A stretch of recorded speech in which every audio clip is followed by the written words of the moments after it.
Boa noite a todos, sejam todos bem-vindos ao ciclo de estudos do Grupo Espírita Sebastião.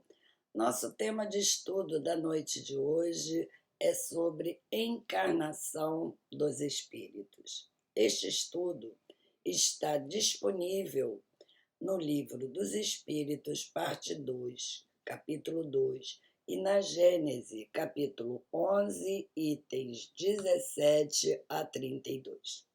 Primeiramente, precisamos esclarecer que não iremos falar ou aqui estudar sobre reencarnações, que são sucessivas encarnações e serão estudadas em outra oportunidade. Nosso estudo será sobre a necessidade da encarnação.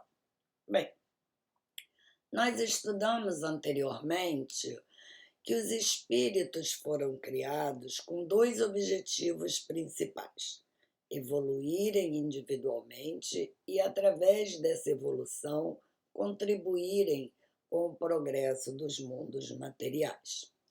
Vimos também que o espírito, por sua natureza não material, não pode ter ação direta sobre a matéria, sendo-lhes indispensável um envoltório material que é extraído do fluido cósmico universal, tornando assim o espírito apto para atuar na matéria.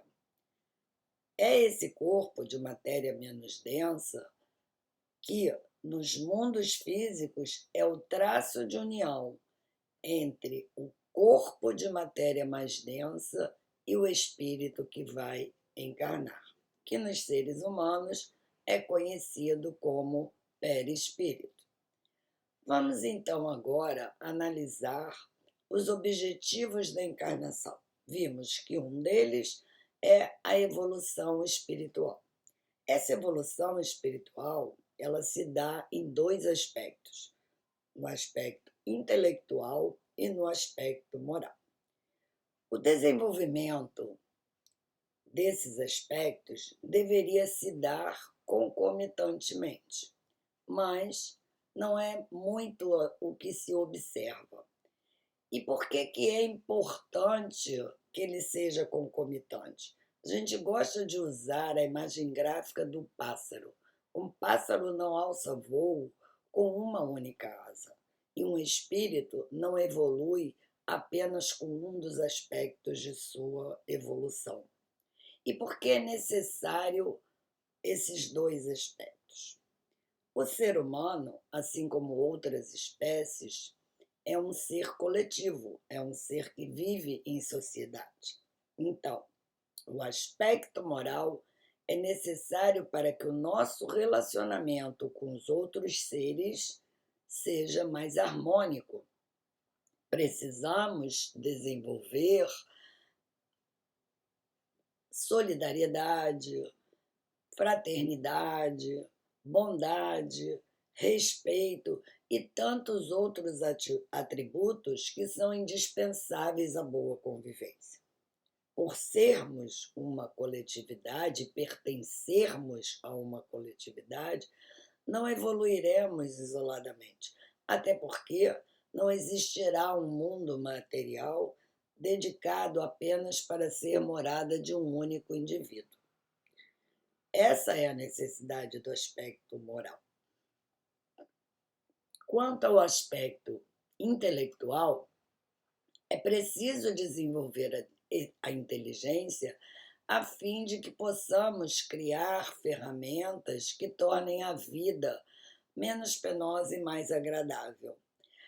O aspecto intelectual é mais fácil da gente entender, né? Se a gente lembrar o que temos hoje, o que tínhamos há 100 anos atrás, há 200, 300 anos atrás, nós entendemos por que a evolução da inteligência é necessária.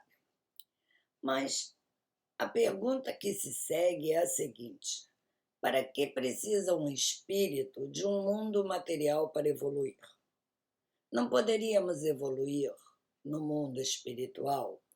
Não lemos que no plano espiritual Existem colônias que abrigam espíritos e que lá há escolas, institutos, hospitais e todo tipo de afazeres onde poderíamos estar desenvolvendo nossa inteligência?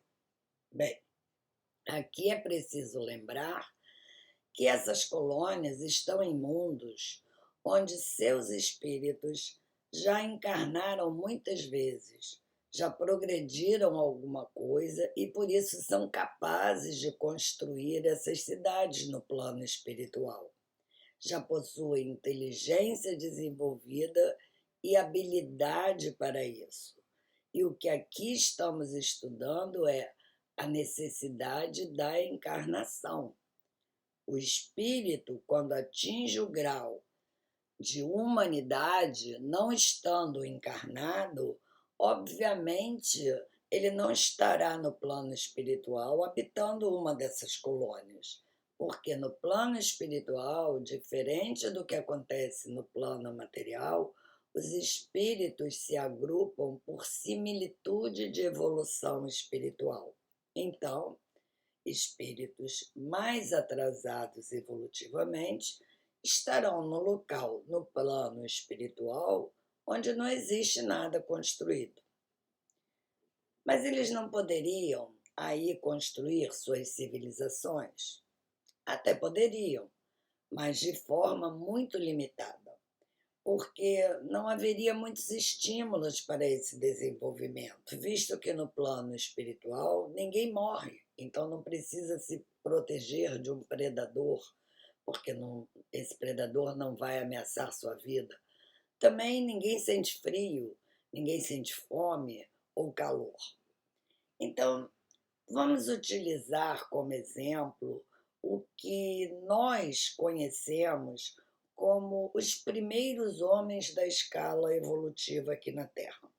Homídeos que viveram há 3,5 milhões de anos atrás. Nessa época, a Terra era um ambiente hostil e esses seres aqui encarnados, apenas com pelos para protegê-los do frio, precisavam buscar alimento para sobreviverem, porque se não o fizessem, morreriam de fome.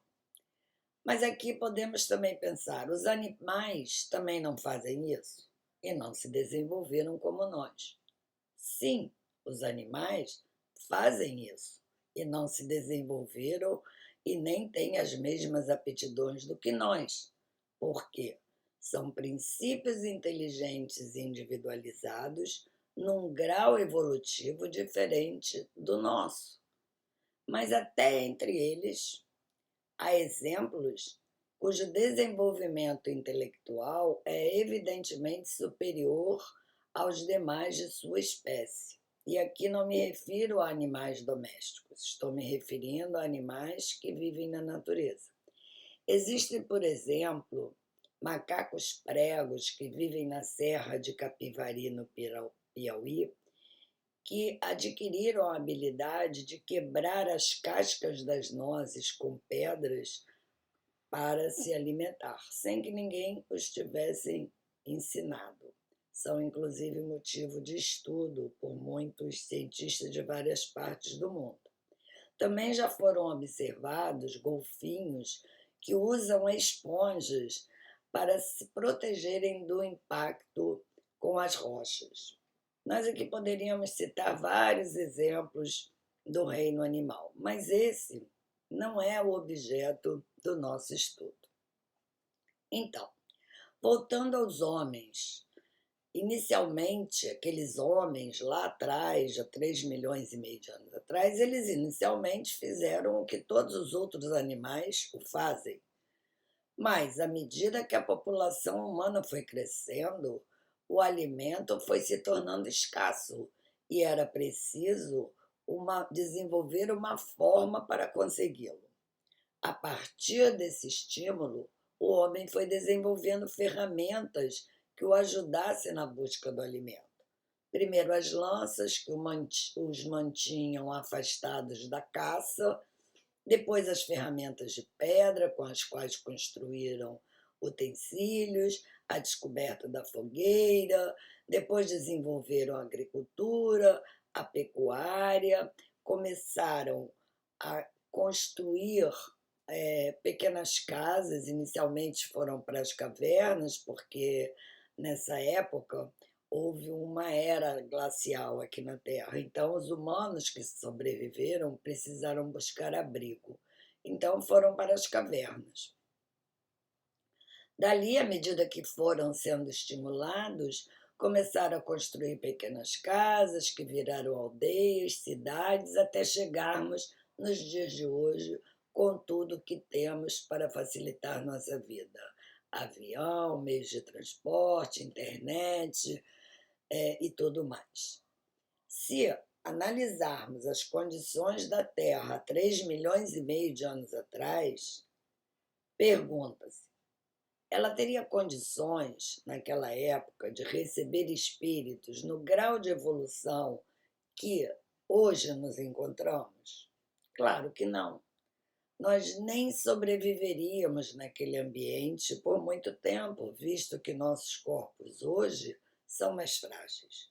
Então, era exatamente isso que os espíritos responderam a Kardec na questão 132 do Livro dos Espíritos, quando disseram: a encarnação do espírito tem outra finalidade além da sua evolução individual, que é a de pôr o espírito em condições de enfrentar sua parte na obra da criação. Mas, até agora, só falamos sobre o desenvolvimento intelectual da humanidade. E o moral?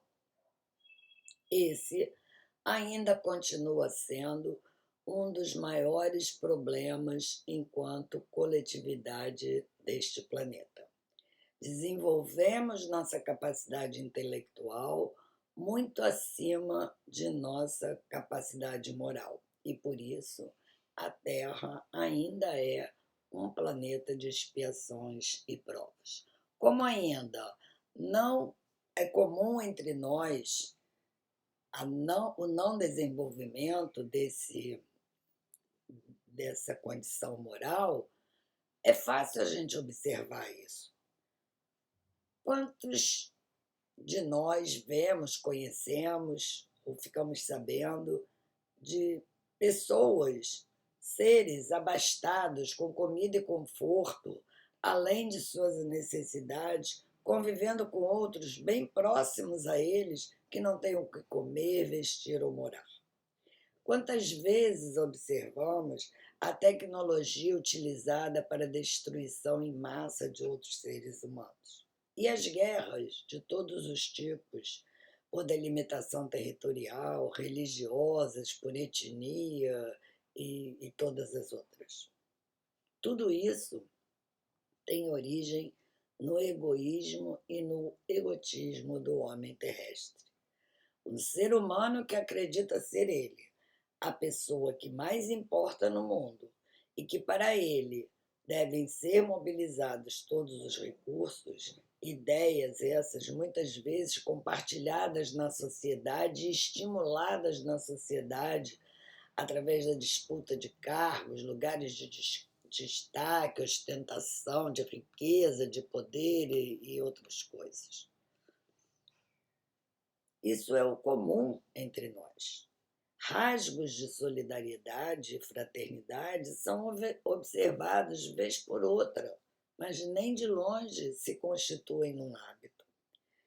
Principalmente são vistos quando a humanidade ou parte dela está em perigo, como nos cataclismos, furacões, tsunamis, terremotos ou epidemias e outras situações de risco iminente. Mas tão logo o perigo passe, tudo volta ao normal. Pensemos um pouco. Quanto a humanidade evoluiu moralmente desde a gripe espanhola, uma pandemia viral ocorrida há 100 anos que matou naquela época entre 50 e 100 milhões de seres humanos em toda a Terra. Naquela época, muitos casos de solidariedade e fraternidade foram observados, porque, como se diz na gíria, estavam todos no mesmo barco, todos com a morte batendo à sua porta. Mas, tão logo isso passou, o que aconteceu nos países em que houve essa mortalidade enorme? Não observamos nesses mesmos países a presença de moradores de rua e extremas diversidades sociais? O que foi feito daquele sentimento de ajuda mútua? Foi esquecido tão logo o perigo passou. Allan Kardec, no item 5 do capítulo 18 de A Gênese, cujo título é Sinais dos Tempos, diz o seguinte: a humanidade tem realizado até o presente incontestáveis progressos. Os homens, com sua inteligência, chegaram a resultados que jamais haviam alcançado sob o ponto de vista das ciências, das artes e do bem-estar material. Resta-lhes ainda um imenso progresso a realizar, o de fazerem que entre si reinem a caridade, a fraternidade, a solidariedade, que lhes assegurará o bem-estar moral. Não poderão consegui-lo com suas crenças nem com suas instituições. Faz-se preciso destruir tudo o que superexcite o egoísmo e o orgulho. Todo esse capítulo da Gênese é dedicado a mostrar a fragilidade da humanidade diante das transformações necessárias que algumas vezes é estimulada por meio da destruição para que depois possa surgir a regeneração. É um capítulo cuja leitura é bastante recomendada nos dias que vivemos atualmente. Mas, voltando à encarnação dos espíritos, creio que conseguimos entender como, através da evolução espiritual individual, os indivíduos podem fazer também com que progridam os mundos antes hostis, transformando-os em mundos melhores preparados para receberem mais espíritos evoluídos e para que assim possa, no futuro, encontrarem a tão desejada felicidade. O tempo de cada indivíduo evoluir é individual. O ser humano, quando atingiu o grau de humanidade, adquiriu também um livre-arbítrio relativo, ainda que relativo, muito maior do que dos outros reinos de evolução espiritual abaixo dele.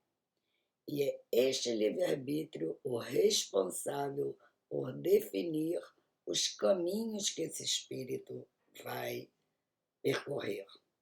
Jesus, o exemplo maior que temos aqui na Terra como espírito evoluído, foi criado exatamente igual a todos os outros, simples e ignorante, com vistas à perfeição.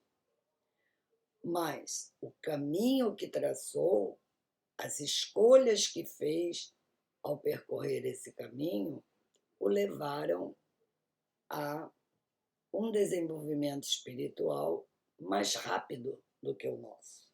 Então, o que precisamos compreender é: cada um de nós precisa se esforçar para eliminar más tendências, evoluir moralmente, porque intelectualmente a maioria de nós já está num grau que possa ser considerado suficiente para uma mudança de evolução.